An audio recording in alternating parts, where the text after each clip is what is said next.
I don't think they can hear me. So you can be on TV with me all the time. Just hit your cap. All your friends. Yeah. Plus, when I say that, We hadn't heard back. We hadn't heard back yet. Pardon? Is our mics? Oh yeah, everything's good. IT just left, so we're all good. We're to good. Bill and well, and everyone can start logging. Hey,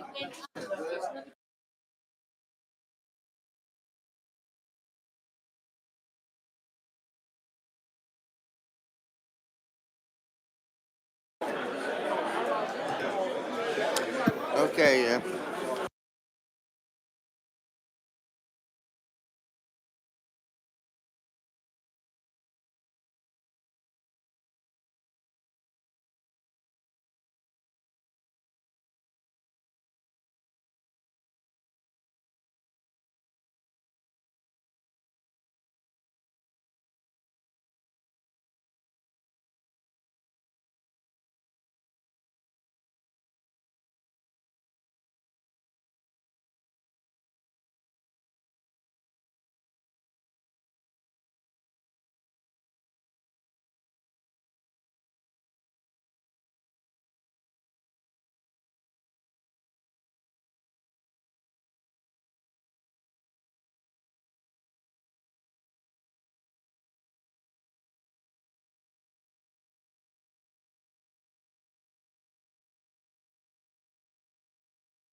We'll go ahead and begin the full education committee. Welcome everyone. Appreciate you being here. We do have a very full calendar today, and also we have some confirmation of appointments that we'll be dealing with also. But as we begin, I'd like to ask the clerk to open the board for our roll call.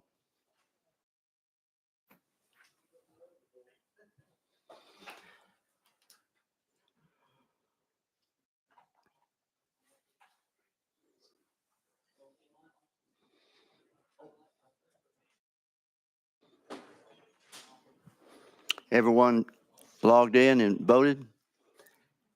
Madam Clerk, would you call the roll?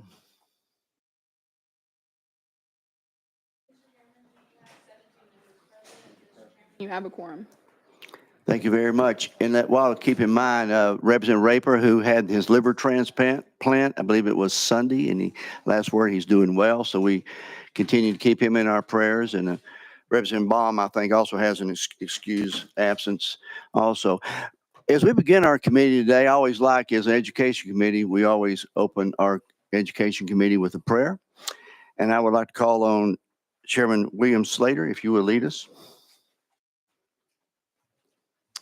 Let's pray together. Dear Heavenly Father, we thank you for this day that you've given to us, another day to serve you. We do pray for our friend and our fellow member, Kevin Raper. Lord, I pray that you continue to bless him and Lori. We thank you for the positive outcome from the surgery. We pray that his recovery will be full and complete. And we pray that there'll be no complications from the liver transplant. We pray that you'll bless us today as we meet together. May each decision be directed by your will. We pray and ask these things in Jesus' name. Amen. Thank you, Chairman. Members, anyone have a recognition before we begin? Yes, sir. Chairman Sapicki. Thank you, Mr. Chairman. Members, I have a job shadower today that is rather unique. Mr. Buford, if you'd stand up, we'll recognize you. He's shadowing me today because he's interested in what we do up here. And just if you'd make him welcome, I really appreciate it. Thank you. Thank you. Chairman Sapicki, he does cast a long shadow. He's quite a great guy. Okay, anyone else needs to be recognized from our committee? Seeing none, we will again. Members, go ahead on your bill outlines today. We have 6 people that we're going to confirm to different things. Take one a little bit out of order because our our leader, some of the people making introductions, they need to go to another committee. So what I'd like to do first is I want to call up for the confirmation of the Charter School Commission. HJR 173, would Mr. Terrence Patterson come up and take a seat? And then HJR 174, would Eddie Smith please come up and take a seat? And then HJR 185, Mr. Thomas Learman, if I pronounced that correctly, I hope I did again. Go have a seat. And what we will do is I will go out of session in a moment, and we'll let each of you, we'll have someone to recognize you to begin with. And I'm going to start with House Joint Resolution item number 3 on your calendar, 174, the confirmation of Eddie Smith by our Majority Leader, William Lambert. You got a motion and a second. You may begin. Thank you, Mr. Chairman, members of the committee.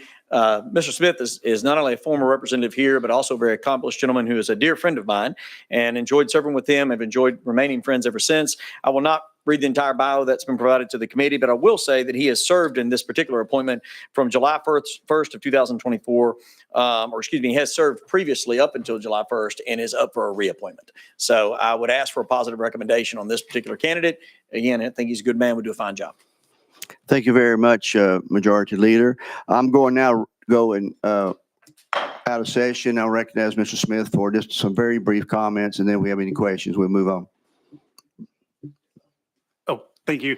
Thank you, Mr. Chairman. And brief is something I've never been accused of making any statements on, but appreciate the opportunity. Thank you, Leader Lambert, for your bringing this back before everybody.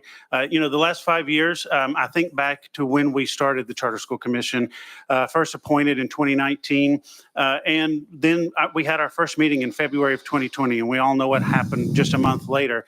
So just being able to build this commission, working with some of the fine folks that you all have seen over the last couple of years before you, has been a great honor. And we're seeing a lot of great things for kids in our state. Not everything is perfect, and we continue to strive for serving our kids. So thank you for this opportunity, and happy to take any questions that you all may have, because I know you've got a lengthy bio in front of you.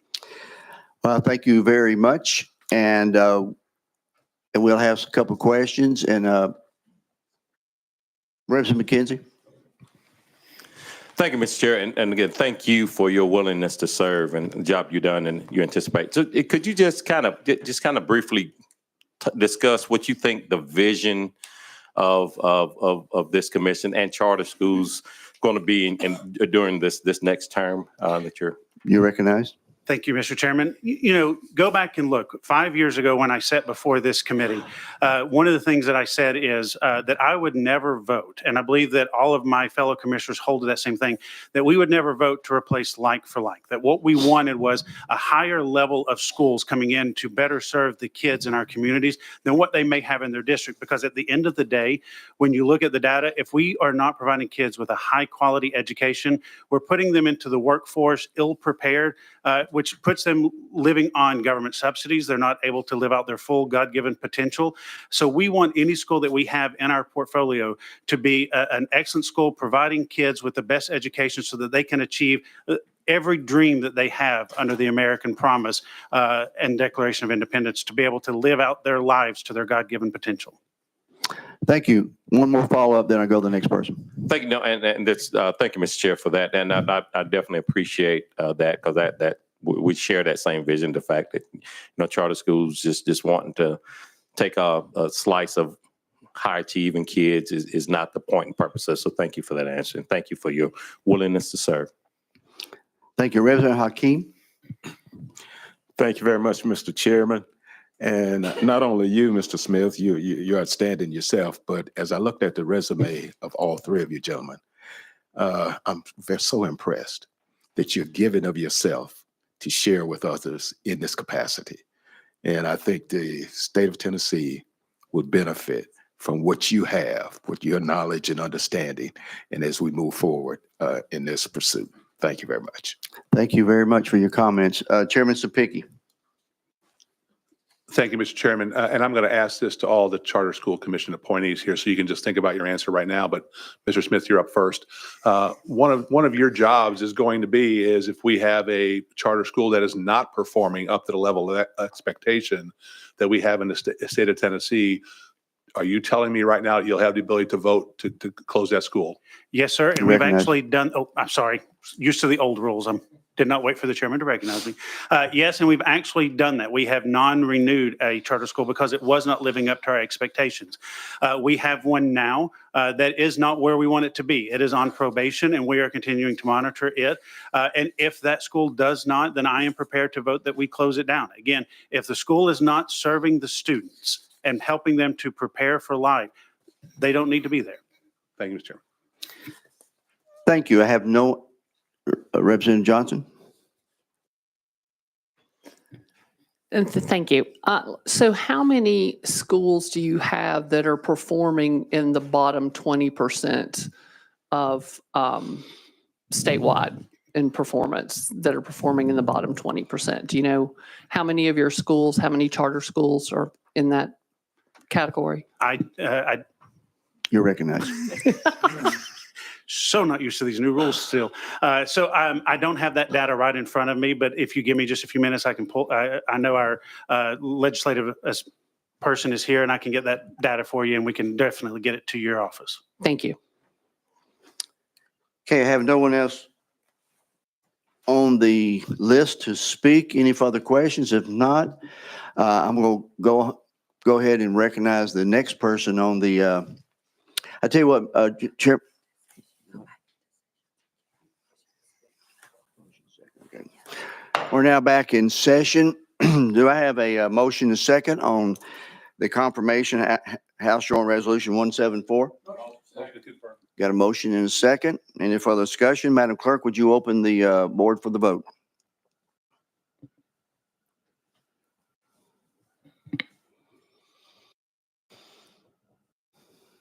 Madam Clerk, if you take the vote. Mr. Chairman, you have 15 aye, 1 nay. Okay, we have confirmation of House Joint Resolution 174. It passes out. Thank you. Thank you, Mr. It does move to calendar and rules. Let's now go to House Joint Resolution 173, which is a confirmation of Terrence Patterson. Mr. Patterson, I believe I am the one that will introduce you because we're fellow Memphians. Members, motion is second. And so Mr. Terrence Patterson is currently the CEO of the Memphis Education Fund, a nonprofit investment fund focused on improving urban K-12 education systems and student outcomes, a position he has served since 2018. Prior to assuming this role, he served as the founding chairman in partnership with local and national philanthropic leaders. And he's got quite a bio here. I won't go into all of it. I've known Mr. Patterson for quite a long time, and I appreciate your willingness to have been serving on the Charter Commission. And without any further ado, I am going to, without objection, go out of session and recognize Mr. Patterson. Thank you, Mr. Chair. It's certainly an honor to be here. And I stand or sit before you as a parent, as a Memphian, as a Tennessean. I come with experience as an authorizer in a large urban district. I come to you with experience as a chief of staff in a large urban district. But most importantly, I come to you with this passion to serve our students in our public education system. I have had the fortunate honor, can you guys hear me? Okay. I've had the fortunate honor of serving on this commission since its inception. I've served as the chair of the Rules and Policy Committee, and I currently serve as the chair of the Academic Accountability Committee. We take our job very seriously, and again, we are honored to continue to provide opportunities for the students across the state of Tennessee. Thank you. Give his mic. Thank you, members. I'm gonna since Chairman White is presenting, I'm gonna head the gavel here real quick. If you wish to speak, Representative Johnson, you're recognized.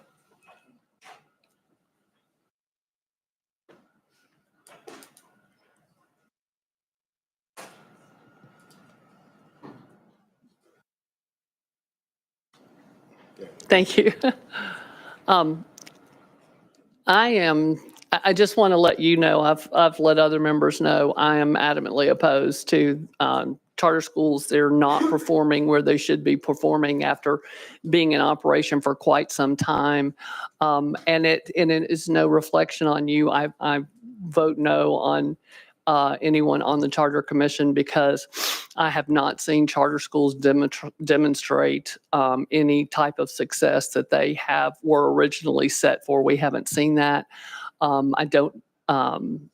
It's really nothing against the people appointed. I just don't see where it's a direction we should be going in public education, and so just wanted you to know it's nothing personal. It's just, thank you. Mr. Patterson, you want to respond at all? Oh, no, just thank you, and I understand. Thank you. Mr. Patterson, the question I asked the first member about would you have the ability if you had an underperforming charter school to be able to close it? You recognize? Okay, thank you. Yes, absolutely. I think it's really important that we set a high quality bar. But what I also think is very important is that we look at performance relative to the options that our children have in their neighboring communities. But with that said, absolutely, if a school is underperforming and there are higher performing options for that student and that family, we absolutely would, or I would be voting in favor of closing that particular school. Thank you. Representative McKenzie, you're recognized. Thank you, Mr. Chair. And I'll ask my same question a different way. Do you see charter schools over the next, say, 5 years increasing in number and enrollment or decreasing, and why? Mr. Patterson, you're recognized. So yes, I do see charters increasing in number and enrollment. I think primarily because of the opportunity that it provides and the opportunity and choice that it provides to families and students, particularly in communities like Shelby County, where there are limited options of high performance. And I think what's really important is that we continue to not only authorize those schools, but we continue to support those schools. That means supporting the leaders, supporting the community, and also supporting the teachers that are in those schools. But unequivocally, yes, I do believe that we will continue to grow because there is a need for greater choice in public education. Representative McKenzie, follow up? No. You good? Any other members wish to ask a question here? Without seeing none, without objection, we're back in session. Okay. Do I have a motion for approval? Motion and a second, properly motion second. Members, Madam Clerk, if you'll take the vote. Vote yes to approve, no to deny.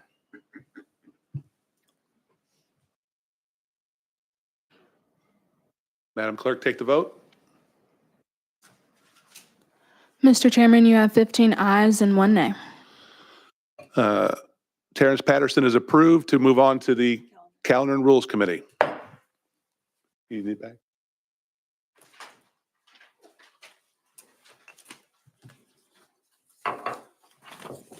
Okay, members, we're now on item 4 of your calendar, House Joint Resolution 185, the confirmation of Mr. Thomas Learman. Do I have a member that has been asked to introduce Mr. Learman?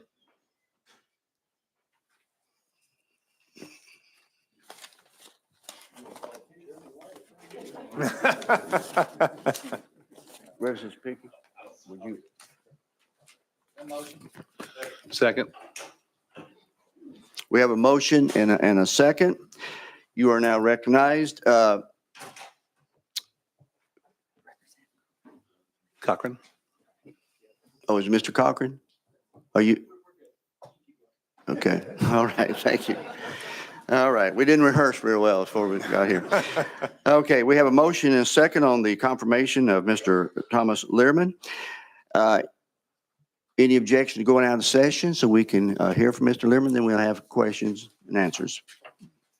We're out of session. You all recognize Mr. Learman. Mr. Speaker and committee members, it's an honor to be here. Perhaps a little more background might be helpful on why I'm here today. 52 years ago, I was born to Louis and Louise Lehrman in Harrisburg, Pennsylvania. My first home was in the town of Mechanicsburg in Cumberland County. From my earliest days, while I did not realize it at the time, my family was a school. and my parents were my primary educators. They taught me the virtue of fortitude and teamwork through gardening, hiking, and by introducing me to baseball, hockey, and football. They educated me in American history, civics, and my Christian faith. My dad presented my brothers, my sister, and me with a copy of the Declaration of Independence, the Constitution, the Ten Commandments, Psalm 23, and the Lord's Prayer. He expected us to memorize the last three and know the first part of the Declaration. I was blessed with excellent teachers in grade school in New York City, where we moved when I was young. After graduation from college, I saw more clearly the blessings of the education my parents had given me when I volunteered as a tutor in a scholarship program in New York City. I tutored Michael, a high school student at an inner city Catholic school, with his writing, math, and college essays. I also took note of the growth of charter schools that had sprung up in other parts of the country. And when New York State passed its authorizing law in 1998, I began plans with Omar Wassow to form a charter school with other inspired residents of New York City committed to providing better educational opportunities to parents and their children. We received our charter from the State University of New York's Charter School Institute in January of 2002. I continued as a board member for approximately 7 years, and we received an unconditional 5-year renewal during my time on the board, thanks in large part to the efforts of an outstanding public school leader by the name of Erwin Kurz and his capable team. Later, I served on the boards of KIPP NYC Public Charter Schools and Achievement First Charter Schools, where I had the honor of working with and learning from pioneering charter school leaders like Dave Levin and Daisha Toll and their outstanding teams. Few will forget the work they did to secure educational opportunity for so many in New York, Connecticut, and across America. When my wonderful wife and our 3 younger children, who are actually here today, James, Lawrence, and Caroline, moved with me to Nashville in the summer of 2023 from Greenwich, Connecticut, we did so in part because of the excellence of the school opportunities available to our children. Along with our college-age children, Peter and Isabel, who advised us during the move, we all found great hope in a state whose constitution, quote, recognizes the inherent value of education and encourages its support, end quote, and the inherent dignity of the human person, which is that provision's logical premise. At the same time, I remain dedicated to the unfinished work of providing an excellent education for all Tennessee children and their families. And today I come before you in humility, knowing that I still have much to learn about charter schools and public education here in Tennessee. Thank you. Thank you very much, Mr. Levin. Appreciate those comments. Do we have anyone from the committee like to ask a question while we're out of session? Chairman Sapicki? Thank you, Mr. Chairman. And the question again, one more time, is if you are faced with a charter school that is underperforming per our standards, are you telling us you will go ahead and vote to close that school? Yes, and I think the comments by the previous person who's up here as well, I think are relevant, which is the comparison set's really important, which school you're comparing the performance to. In some cases, the options that are available to students and families are different in different parts of the state. So I think that would have to be taken into consideration. Thank you. Representative Hakeem. Thank you, Mr. Chairman. Once again, when I look at the 3 persons who are being recommended, and I think, well, we're going to vote on all 3 affirmatively. I'm just so impressed of what you're giving to the children of the state. And we're so blessed again in your service. I did want to ask you one question, sir. Are you the gentleman that dealt with the Blue Angels? You recognize? Pardon. Blue Angels, you're talking about the airplanes? Yeah. I have no experience other than admiring the skill with which those pilots perform their stunts, but I don't have any direct connection to them. I saw another hand go up back there, so I guess that's who it is back there. Okay. But once again, thank you all. Thank you very much. Thank you. Thank you very much. I have no one else on the list. So any objection to going back into session? Seeing none, we're back into session. Members, any further comments? If not, I'll call for the question. The question's been called. Any objection? Madam Clerk, would you open the vote count?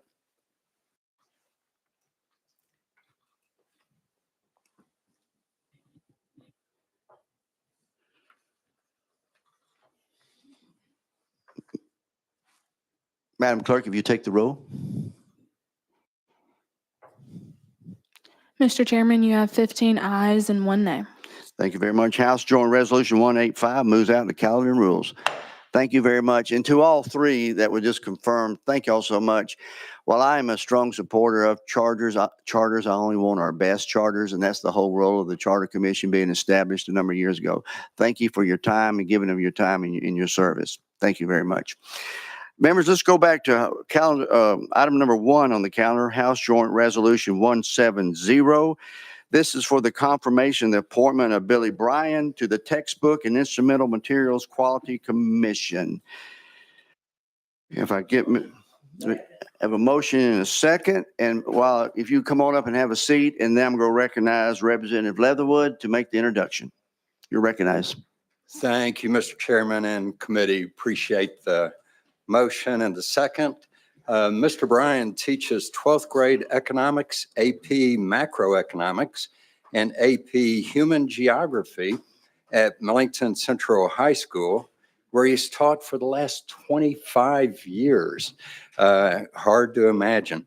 He's the coach of the Knowledge Bowl academic team, which has actually made appearances on TV in the Elite Eight in 6 of the past 8 years.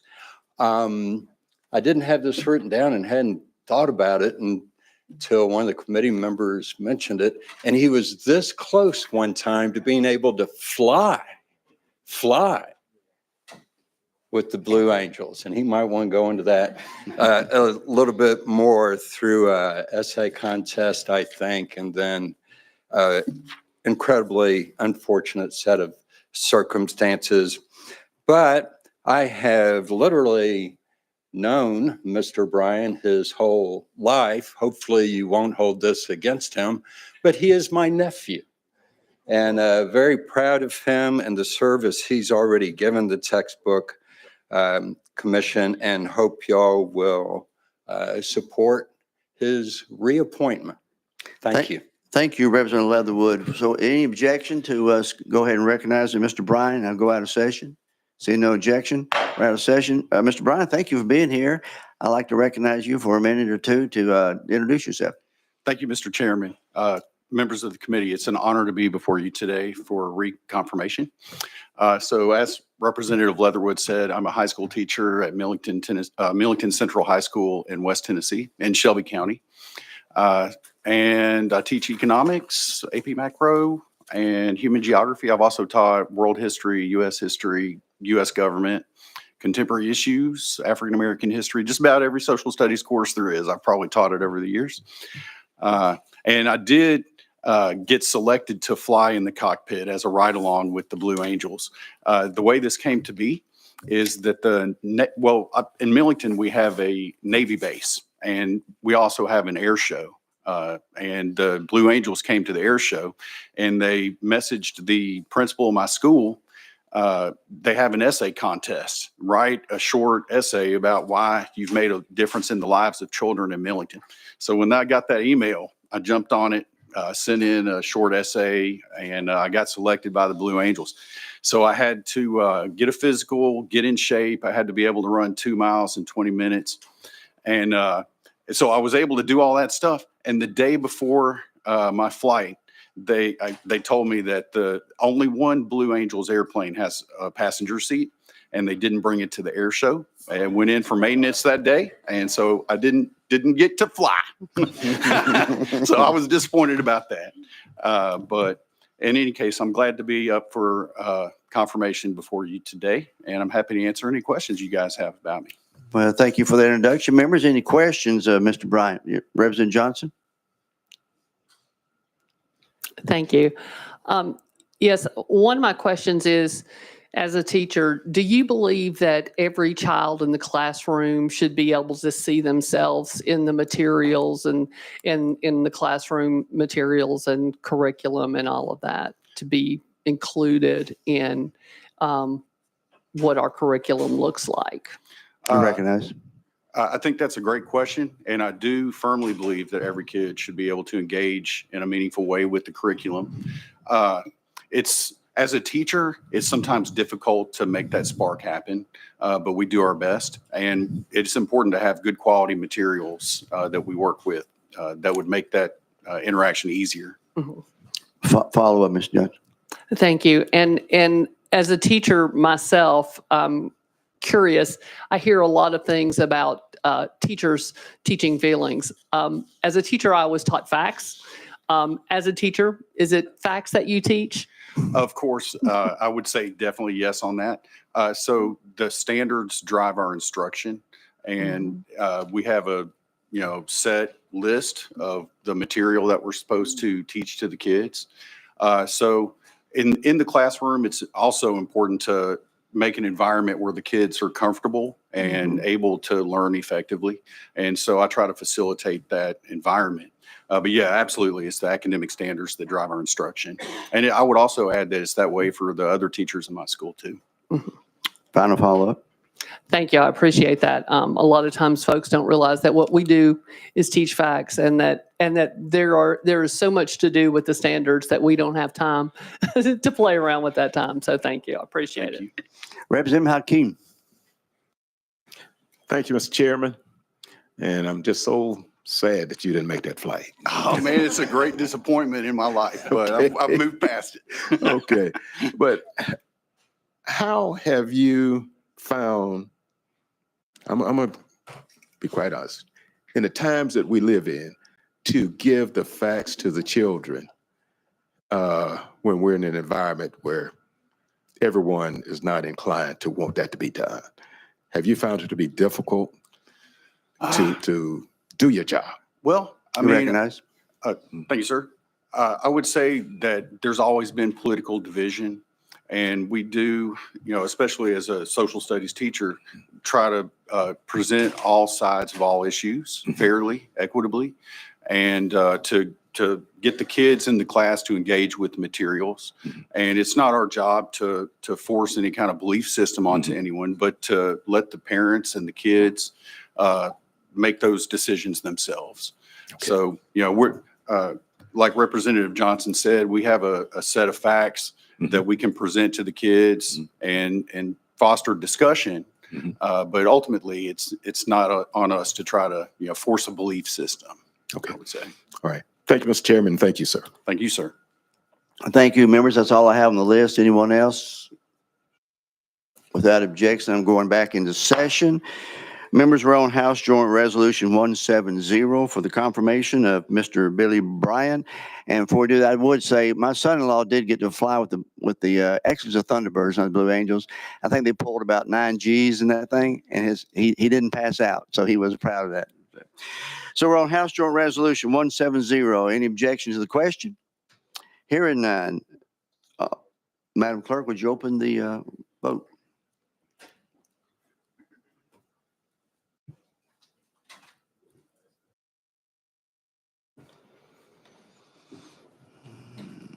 Madam Clerk, take the roll. Mr. Chairman, you have 16 ayes and 0 nays. Thank you. House Joint Resolution 170 moves out to calendar and rules. Thank you very much. Okay, we have two more confirmations I'd like to bring up at this point in time. House Joint Resolution 196, Ms. Lucas Hilliard. And item number 6 on your calendar, House Joint Resolution 197, Brittany Singletary. Thank you all for being here.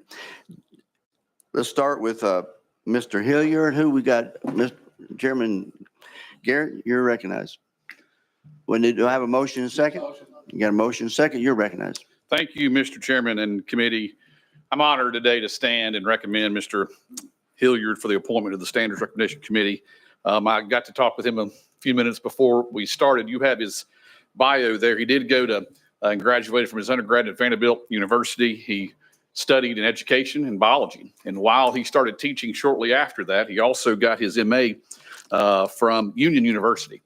And oddly enough, he teaches more AP classes there in White House High School than I know how to spell, and does a fantastic job doing that. But one thing that he told me before we came in is that he is a graduate of White House High School in Sumner County. In fact, if I'm not wrong, he might be teaching in the same room that he went in when he was there in high school. So obviously he is a Sumner Countyan, I believe, or at least close by, right? He went to White House High School. He is a teacher at White House High School. He teaches numerous AP courses to our students there and does a fantastic job. So it's my honor and distinction to recommend him for approval by this committee to this particular committee that he's being asked to serve upon. So with that, I hope that you can support him just like I do.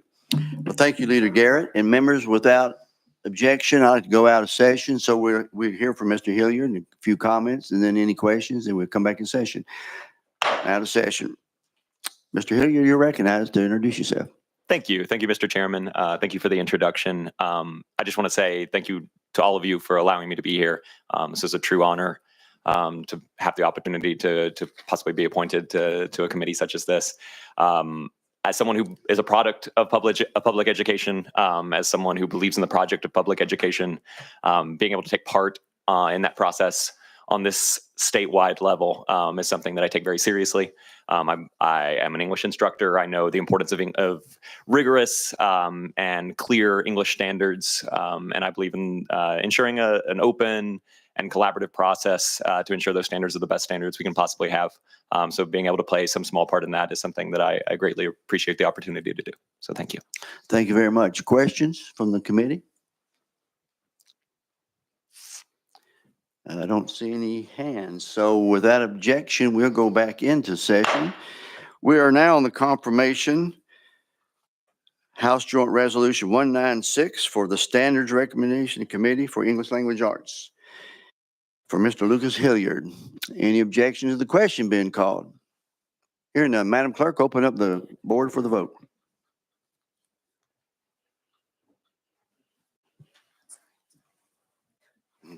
Good. Okay, Madam Clerk, take the roll. Mr. Chairman, you have 16 ayes and 0 nays. Thank you. House Joint Resolution moves out to calendar and rules. Thank you very much. Thank you for being here and for giving of your time. It's very, very important. Thank you. Let's now go to the item number 6, House Joint Resolution 197. This is also for the Standards Recommendation Committee for English Language Arts and the confirmation of Miss Brittany Singletary. And we have Representative Rusty Grills who are going to make the introduction. You got a motion and a second. You're recognized. Thank you, Mr. Chairman and committee, and it is my honor to recommend Brittany Singletary for the Standards Recommendation Committee for English and Language Arts. But I don't want to talk about her qualifications. You can ask her questions about that, but I want to talk about her character. Her husband, Doug, of 14 years, they'll be married 15 this year. Doug and I have been friends for quite some time. She was actually raised in Chairman Darby's hometown of Greenfield. They got married shortly thereafter, about 2010, and I've known them my whole life. Brittany's one of these girls that will tell you what you need to hear, not necessarily what you want to hear. She's a young lady that will fight for you.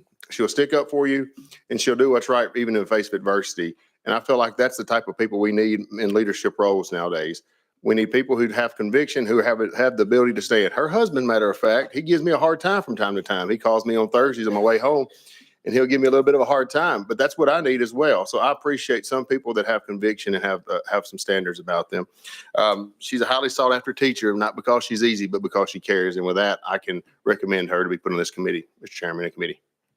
Thank you, Representative Grill. So members, without objection, I'd like to go out of session so that we can hear from Ms. Singletary. And then we'll have entertained questions from the committee. Ms. Singletary, you're all recognized. Thank you, Chairman, and thank you to all of you, and thank you, Rusty, for that introduction. I teach 5th grade language arts on a daily basis, so standards are my go-to on a daily basis. I am excited to have the ability to serve in this capacity. I have been teaching for 20 years and making an impact, I feel like, in my school or in my classroom. I have served on various committees within my school and my county, but I'm looking to further that and being able to impact more than just our county students.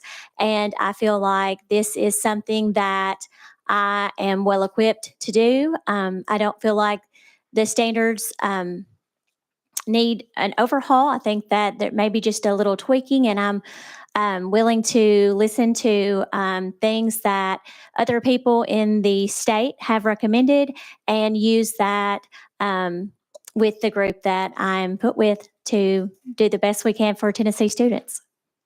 Thank you very much. We do have a couple of members who want to ask questions. Representative Johnson. Thank you.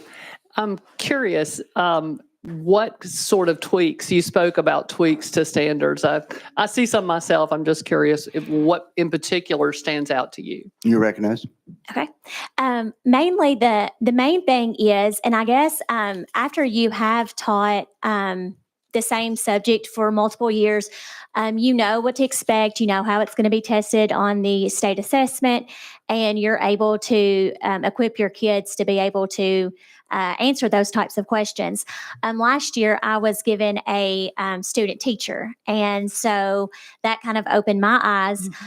She had a lot of questions, and she was asking me, well, how do you know what to teach, and how do you make sure that all of the standards are taught, and does anybody tell you what standards to teach, and do they tell you to do this? And so we talked about the standards, and she had a lot of questions about some of the words. I think that making some of the wordiness make sense to those that are just coming in that don't have 20 years under their belt.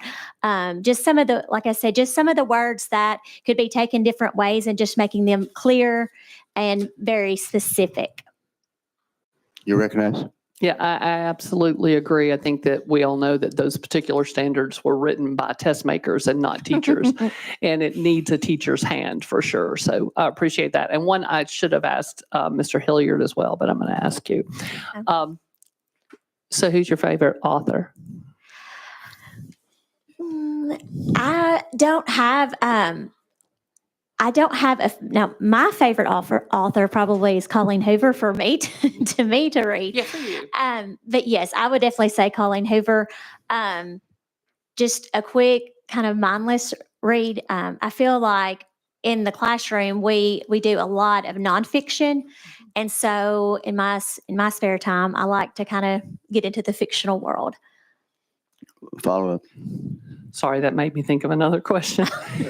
Do you feel like we are doing enough in the fiction world for kids? Because a lot of times that's what really, really engages them. And these new standards send us in a different direction. I'm afraid we are preventing kids from loving reading. So are you able to delve in that at all?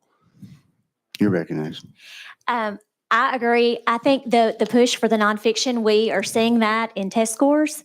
A lot of the times with the nonfiction, when we get our ELS, which has taken the place of our case testing, we are doing well in those nonfiction, because originally when the new standards came into play, that was where we lacked.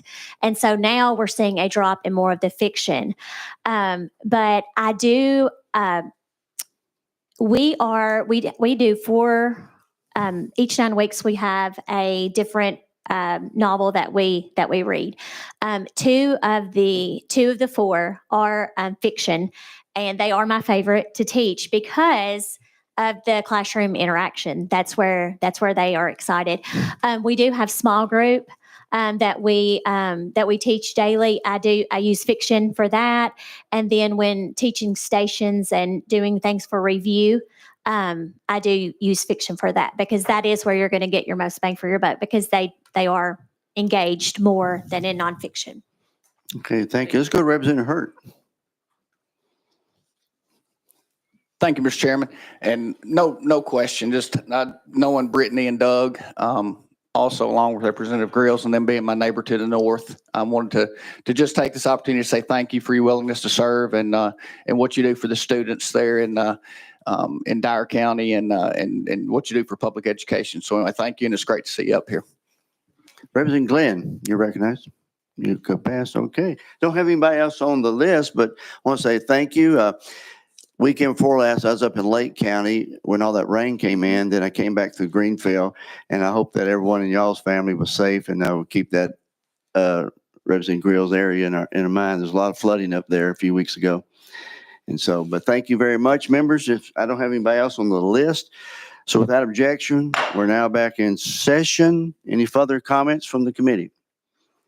Seeing none. Any objection to the question? Hearing none. Madam Clerk, would you open the vote?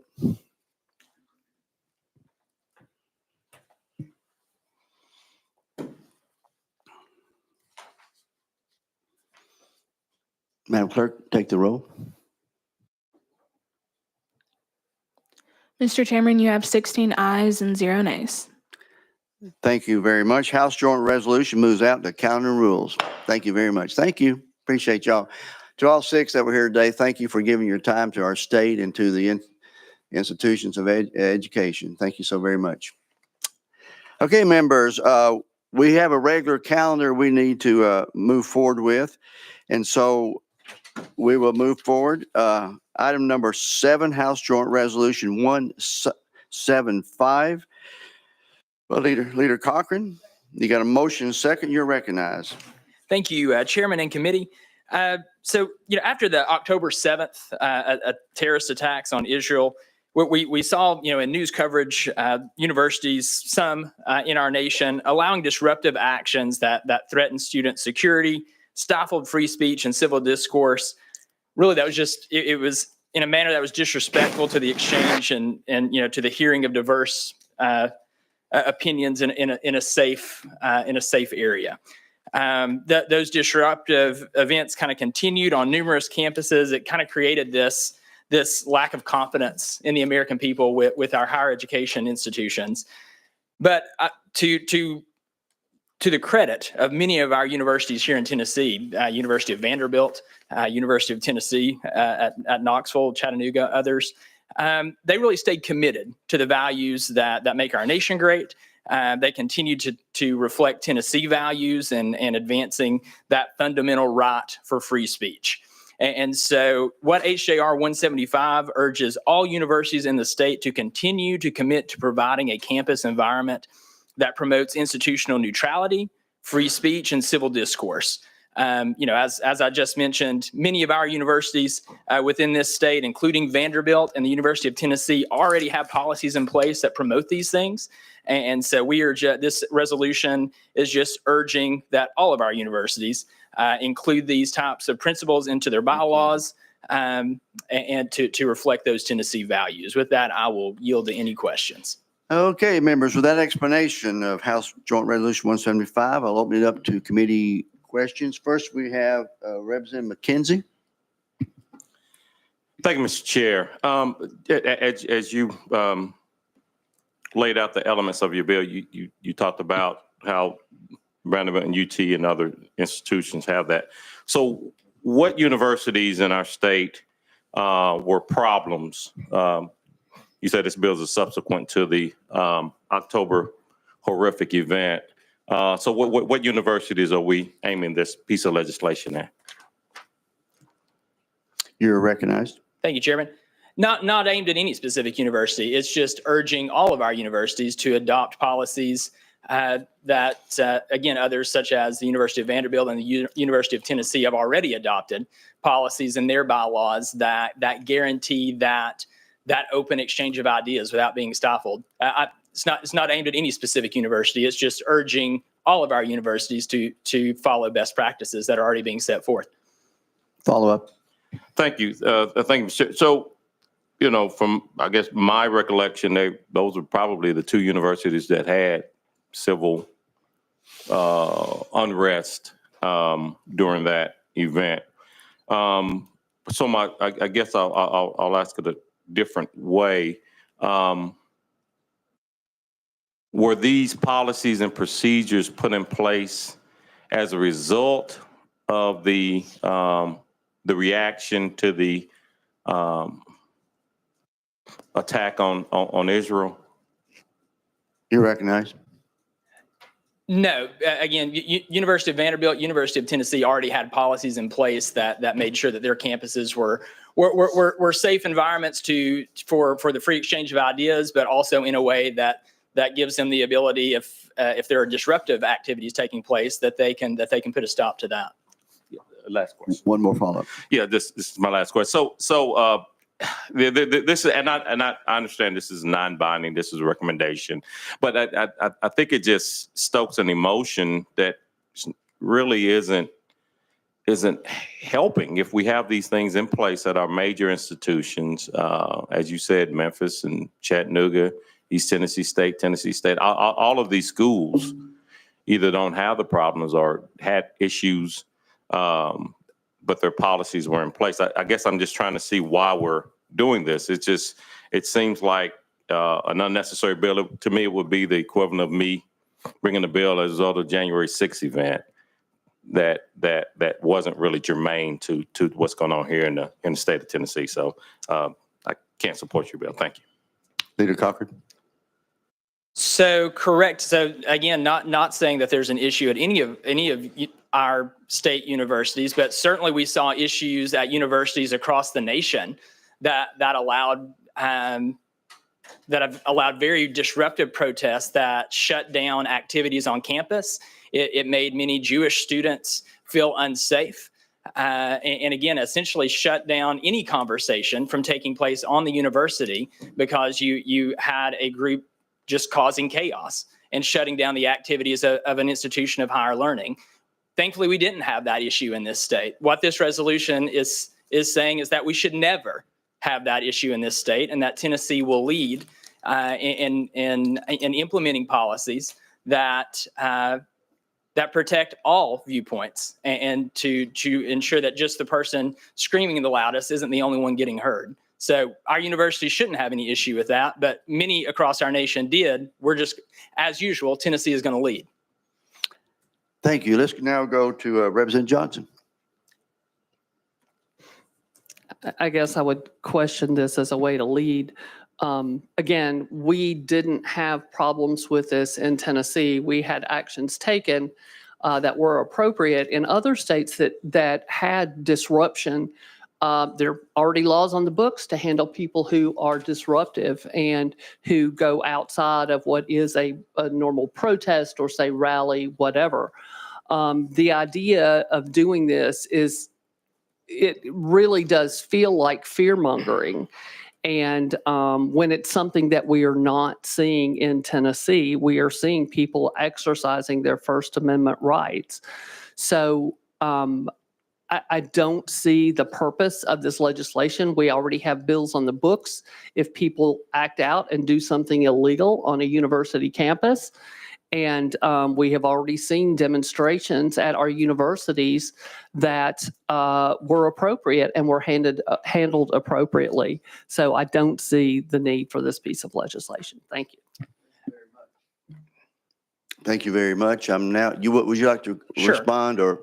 And I guess just what I would say is if we're in agreement that disruptive activities should not take place on campus, then surely we can both agree that we should urge our universities to implement policies that enforce that. It seems strange to me that on one hand that you will say that these disruptive policies shouldn't take place. Thankfully they didn't on our universities. That there are laws on the books to handle that. That you're okay with those laws being on the books, but you're not okay with us urging universities to put policies in place that also reinforce those values of free speech and the free exchange of ideas. That seems incongruent to me, but maybe you can explain that. You have a follow-up, then I'll go to the next person. Yeah, on the list. happy to explain. As it's already there, we don't need to reinvent the wheel. We're urging them to do what is law. They're already doing it. And this is unnecessary, clearly, at this point. And it's presenting an idea that something is happening in Tennessee that is not happening. And I think that's the intention. Chairman Spicky. Move previous question. Okay, we've had previous question called. Any objections? Hearing none. Madam Clerk, would you call the vote on House Joint Resolution 175?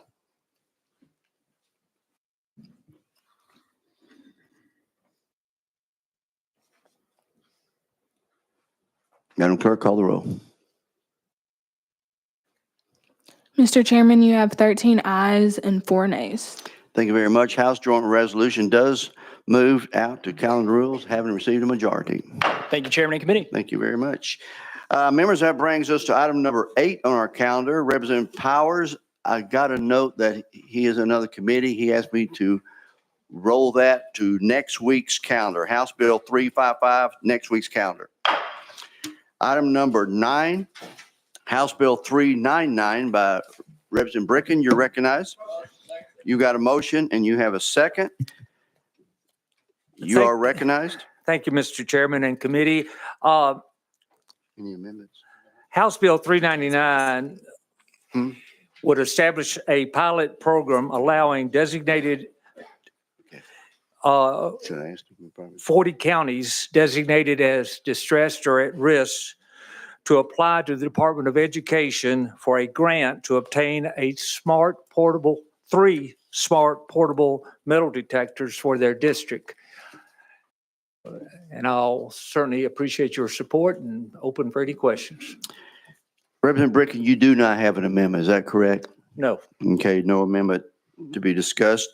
Members, with that explanation of 399, any questions to Representative Bricken? You're recognized, Representative Hakeem. Thank you, Mr. Chairman. Chairman Bricken,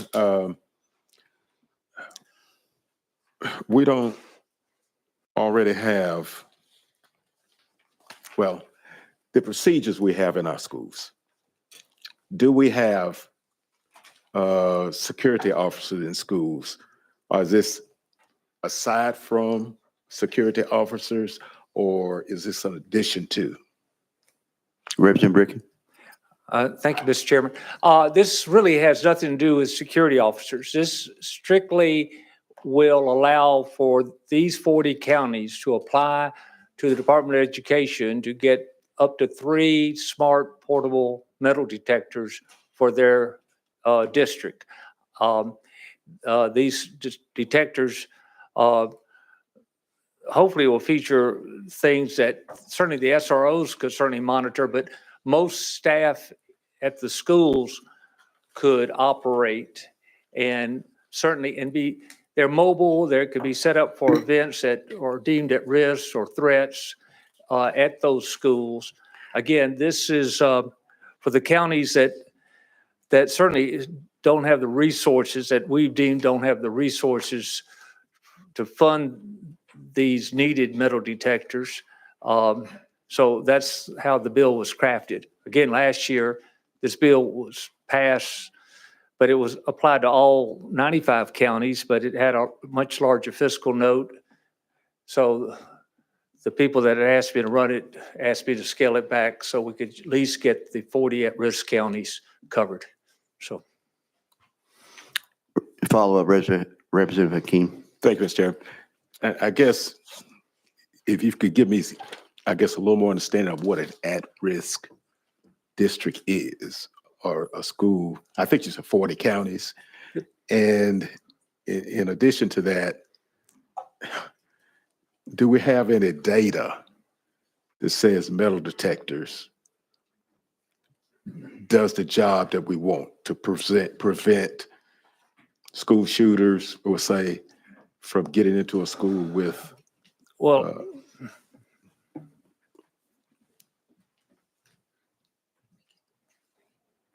you're recognized. Thank you, Mr. Chairman.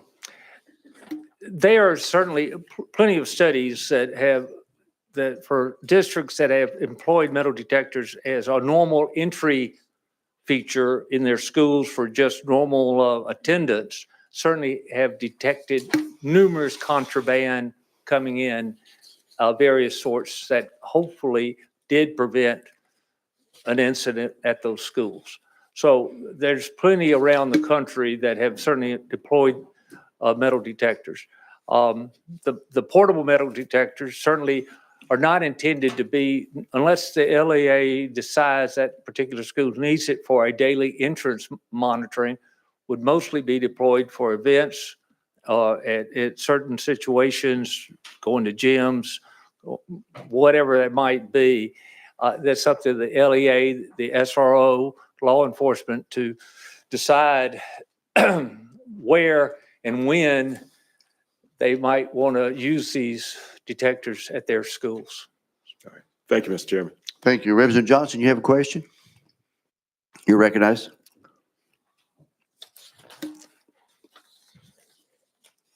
Yes, thank you, Mr. Chair.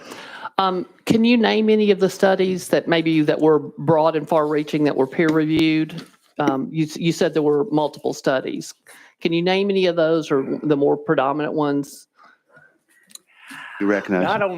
Thank you, Mr. Chairman. Not on the top of my head. Okay. I think I have it in my materials, certainly out of Florida. There's certainly been several that I remember reading about. I can't remember what particular districts, but I'd be glad to get you that information. Follow up. Yes, and I'm thinking about some of the high school campuses that I taught on, and one in particular in Knoxville had a campus on one side of the street, a campus on the other side of the street, and it was a conglomeration of probably 6 different campuses. How is this going to benefit someplace? You know, typically most schools have so many entrances that it is impossible to keep track of every one of those incidences with this equipment. What would that actually cost a school? What is the fiscal note on this bill? You recognize? The overall fiscal note is a little over $1.9 million. The detectors that have been identified in this legislation would cost around $16,000. So it's around $50,000 per district that would be assigned. It certainly doesn't limit the district for adding more. The urban districts, you might have followed in the news recently, Davidson County, I think, put $2 million for more portable, or not necessarily portable, but metal detectors in every high school in Davidson County. They approved it. I don't know if it's coming in operation yet, but the urban counties certainly have far more resources in this. This is hopefully will not only encourage these distressed and at-risk counties to at least get started in this and deploy them, and certainly they can add more than the 3 if they need be. But the rural distressed counties have a smaller population per school. So hopefully the number of metal detectors for those LEAs will accommodate their traffic flow versus the mega high schools that we have in the urban cities. One more follow-up. Thank you. Thank you. Well, haven't we had school shootings in schools that had metal detectors? Yep, we recognize. Thank you, Mr. Chairman. I cannot accurately answer that question. We have. Okay. Chairman Spicki. Thank you, Mr. Chairman. The question was asked about studies. There's 2 of them that have been done right off the top of my head. The first one is by the National Center for Education Statistics, has reported that schools that use metal detectors see lower rates of weapon-related incidents. And also the American Educational Research Association suggests that metal detectors can improve students' perception of safety, therefore giving them more of a confidence that their district is more concerned about their safety. So right there, there's 2 studies right there. Thank you. Thank you very much. I do not have anybody else on the list to ask questions. So that objection, any objection to the question being called? Hearing none from the committee. Madam Clerk, take the roll.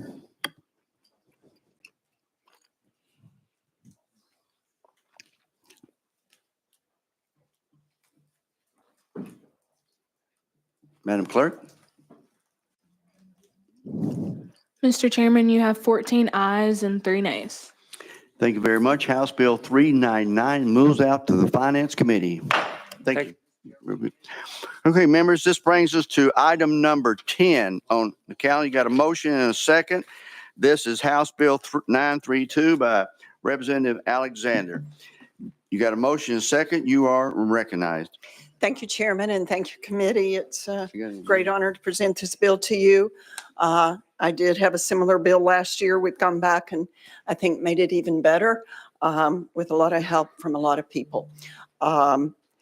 This bill, what it does is it requires each local Board of Education or public charter school governing body to adopt and implement a wireless communication device policy for students to publish and for its students and to publish that policy on its website. There is specific conditions for allowable usage of the wireless device in the classroom. And it also authorizes a teacher to withhold a student wireless communication device in certain circumstances. Okay, Representative Alexander, let's get your bill in order. You do have an amendment, I believe. I do, sir. Excuse me. That number would be? One moment.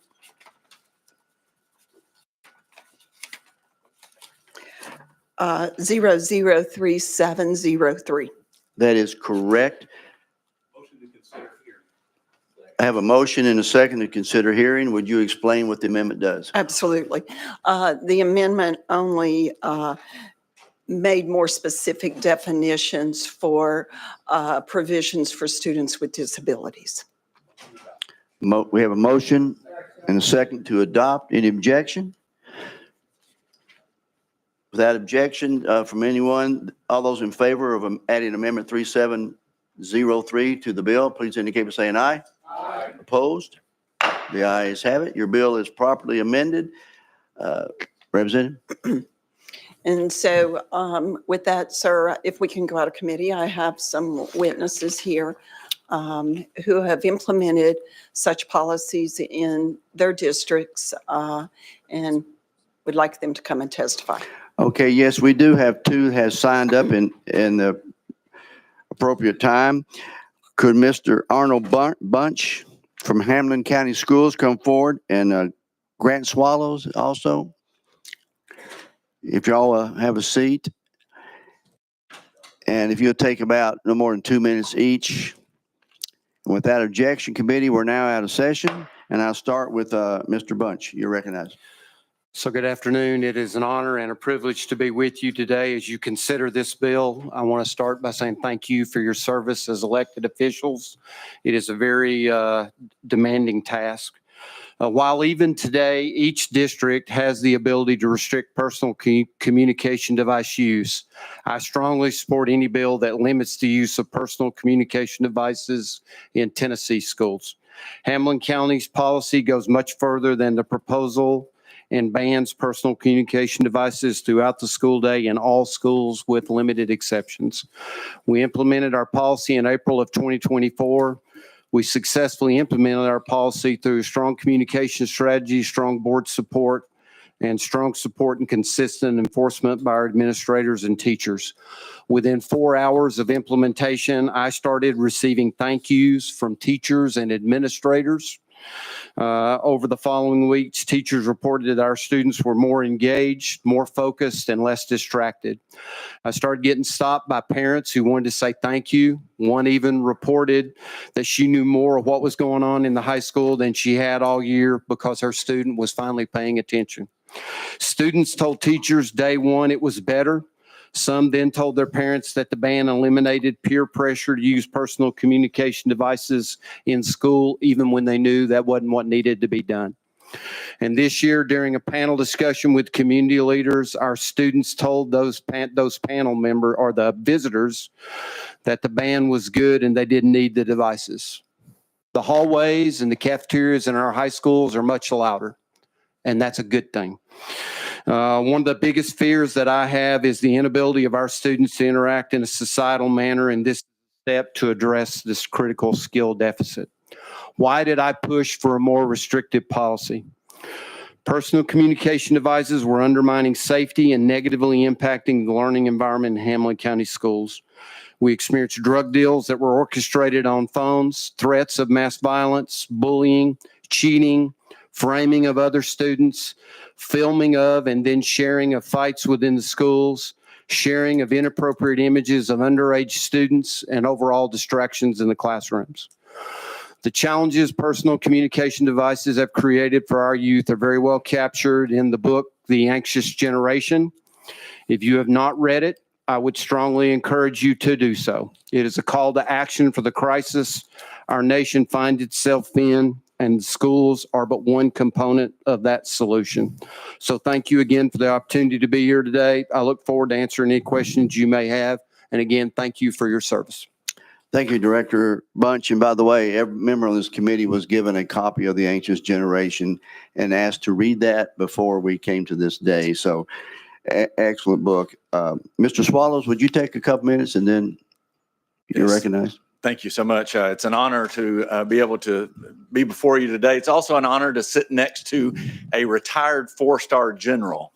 I will brag on him. He was flying those F-16 those planes, and it's an honor to sit next to him. He served his country well, and now he serves the kids of our state and our state well. So I can't add a whole lot to what he just said, but I can tell you the journey in Warren County was led by our school board. I'm fortunate to have my school board chairperson, Chris Cope, here, but they led this last spring and said, our teachers are asking for help when it comes to this. They did a study in a classroom regarding the number of notifications our students are receiving on a daily basis on their electronic device policy.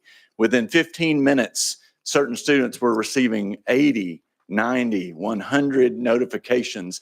And so for Warren County, it became about limiting distractions and establishing more connection. That was our buzz line.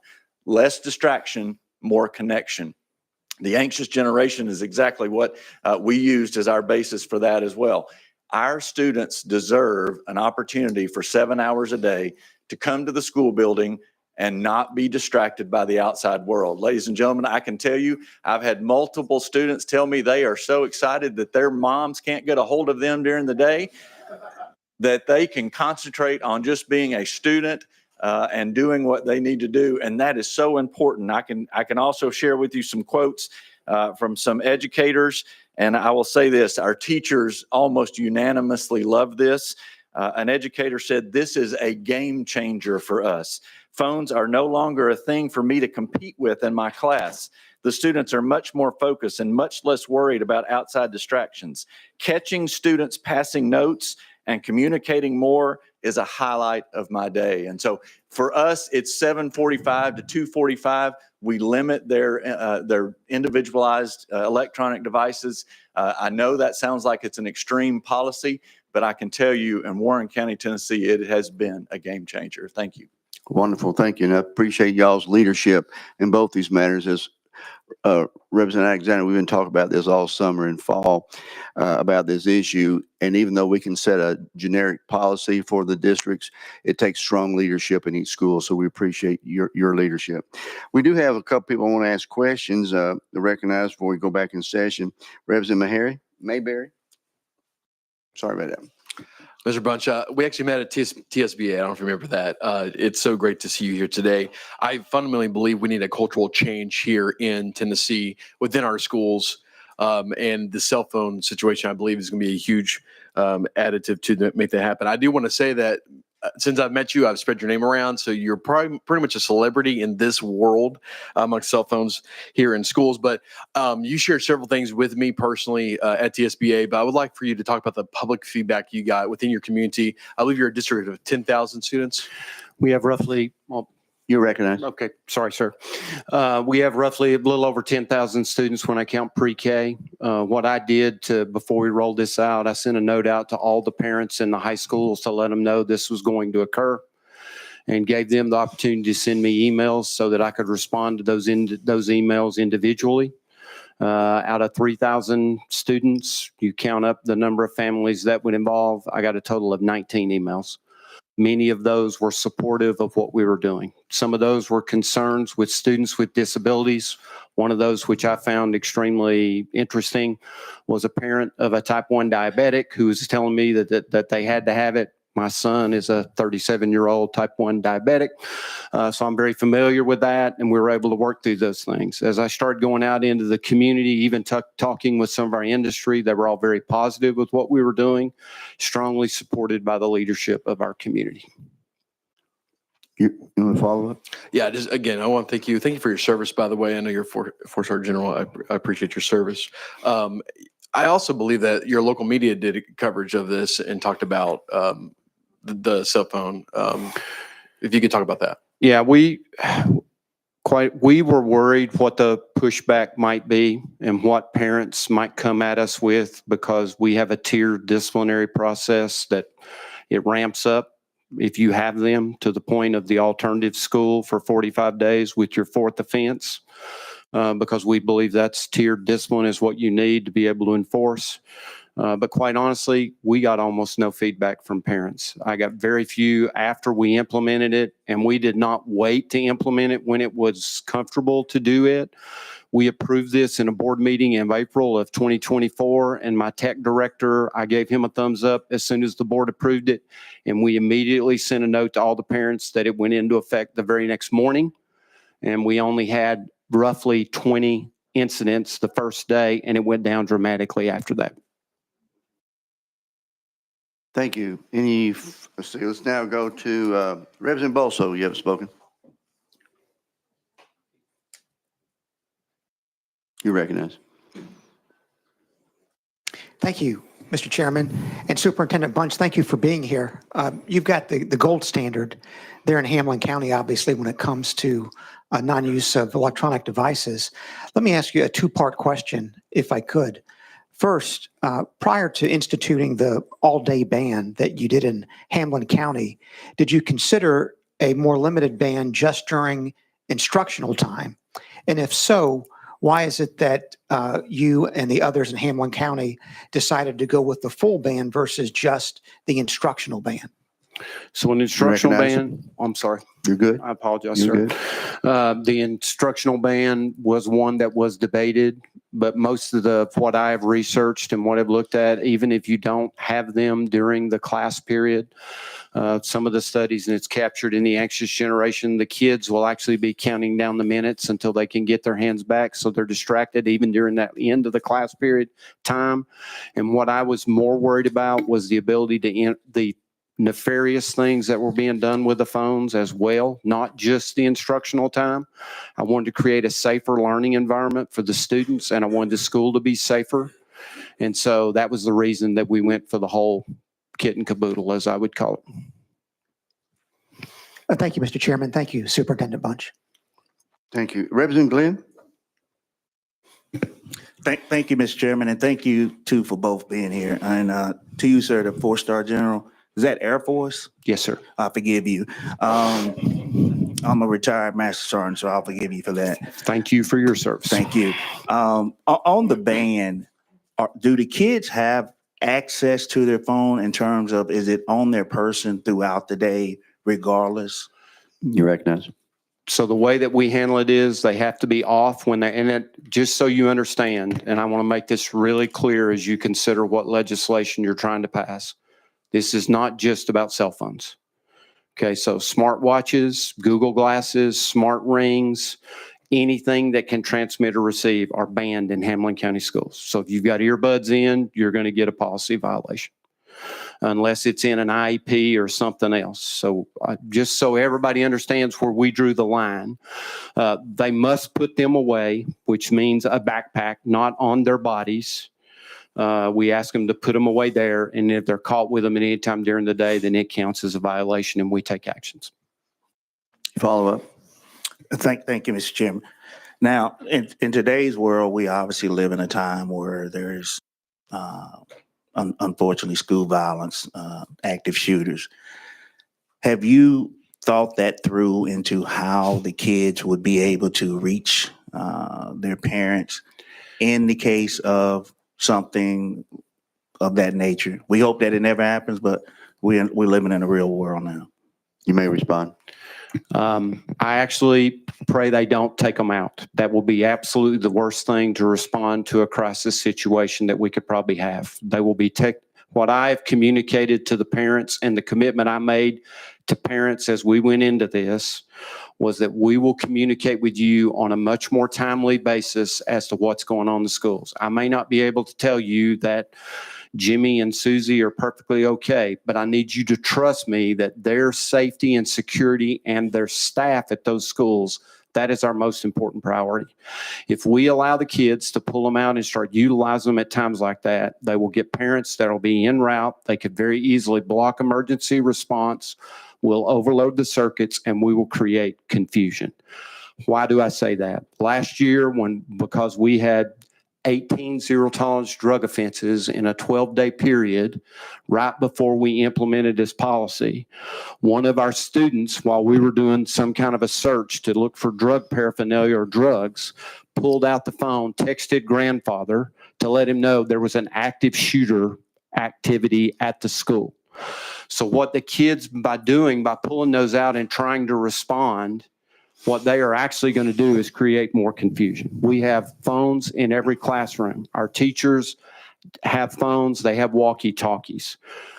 We need to get parents to allow us. My comment to parents are, I will let you know, trust that my number one priority, safety and security of our students and our staff. Last question. Follow up. Thank you, Mr. Chairman.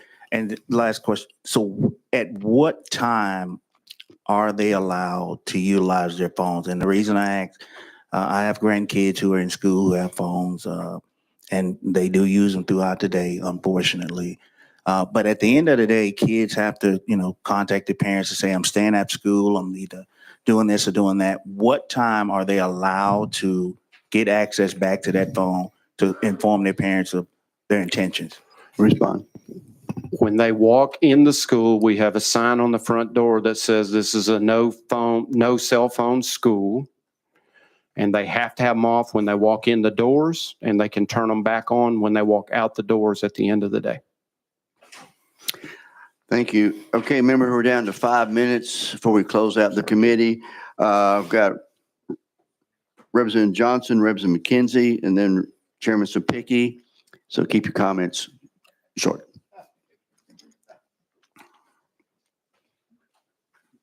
You recognized Representative Johnson. Thank you. Yeah, mine is pretty quick. I'm curious, as someone who taught and had a cell phone policy forever in our school system, is there a school system that doesn't already have a policy? Because I've yet to come across one.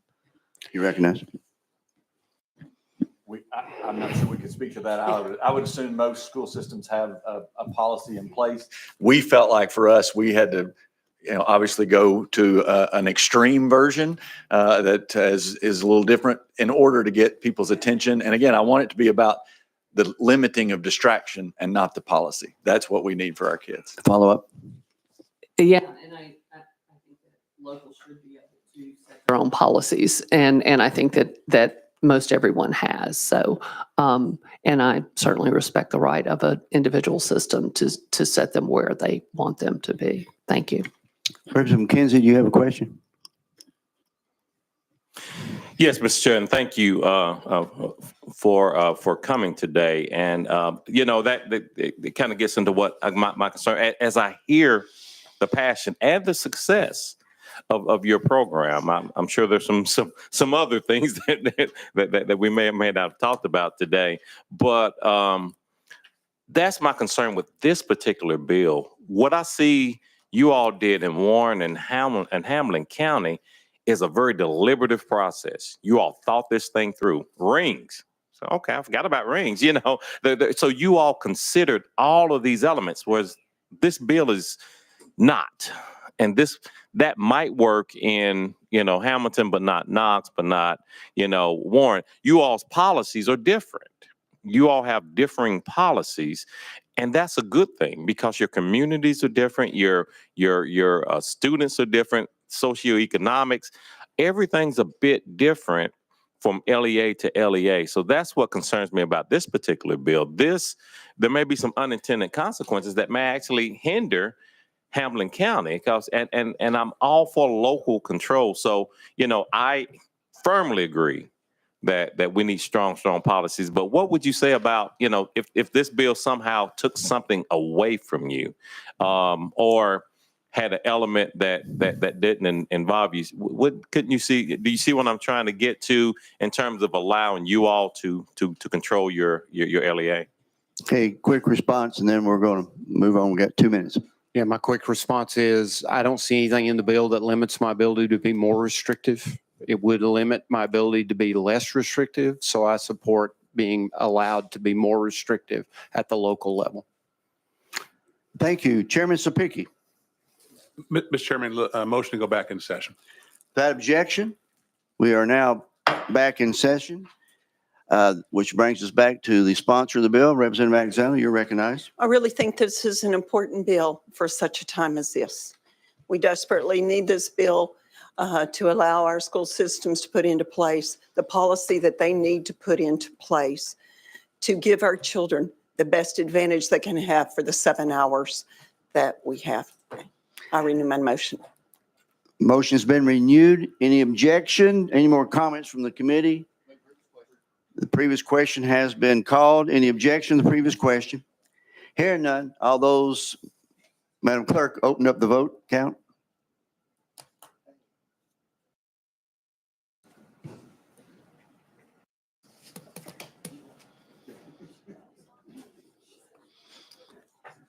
Madam Clerk, take the vote. Mr. Chairman, you have 16 ayes and 1 nay. House Bill 932, having received a favorable vote, it does move out to calendar and rules. Thank you, committee. Thank you, Chairman. Members, without objection, we're going to roll all bills to next week's calendar that were not heard today. Thank you, committee. We are adjourned. Make sure you